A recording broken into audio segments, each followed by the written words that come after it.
U.S. Justice Department says two employees of Russia's RT secretly paid $10 million to Tennessee-based media outlet.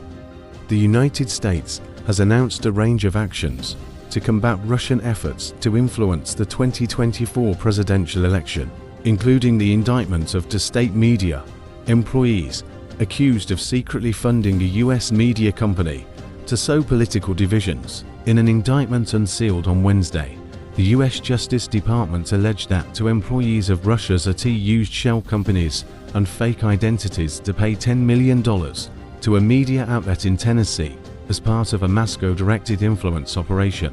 Konstantin Kalashnikov and Elena Afanasyeва faced charges of conspiracy to launder money and conspiracy to violate the Foreign Agents Registration Act.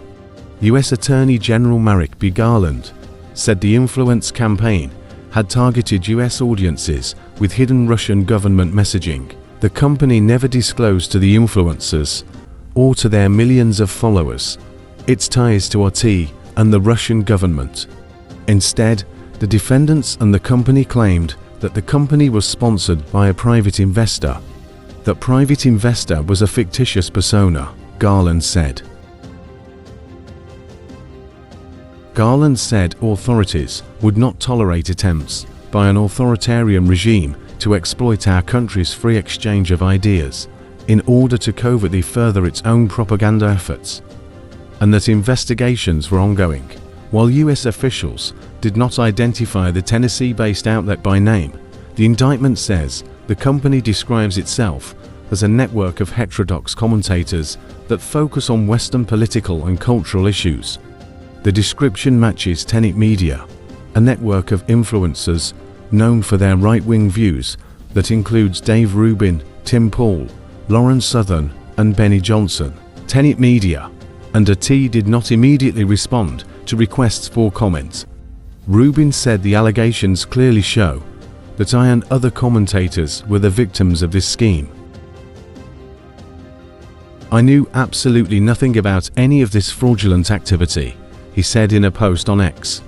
Johnson said he was disturbed by the allegations, which make clear that myself and other influencers were victims in this alleged scheme.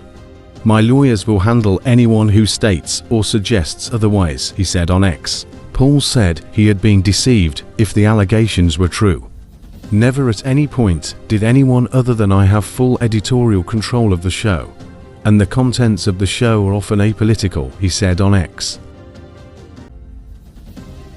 Separately, U.S. officials said they had seized 30 internet domains used for Russian-led malign influence campaigns aimed at interfering in the U.S. election and reducing international support for Ukraine.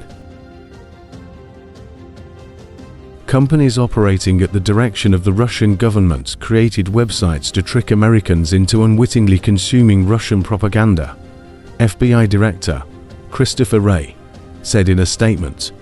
By seizing these websites, the FBI is making clear to the world what they are: Russian attempts to interfere in our elections and influence our society. U.S. officials have repeatedly accused foreign governments, including Moscow, of seeking to meddle in the country's elections, including the presidential votes in 2016 and 2020. Last month, U.S. intelligence agencies accused Iran of conducting cyber attacks on the presidential campaigns of Democratic nominee Kamala Harris and Republican nominee Donald Trump. In May, Director of National Intelligence Avril named Russia, China, and Iran as the most prolific foreign actors seeking to meddle in elections.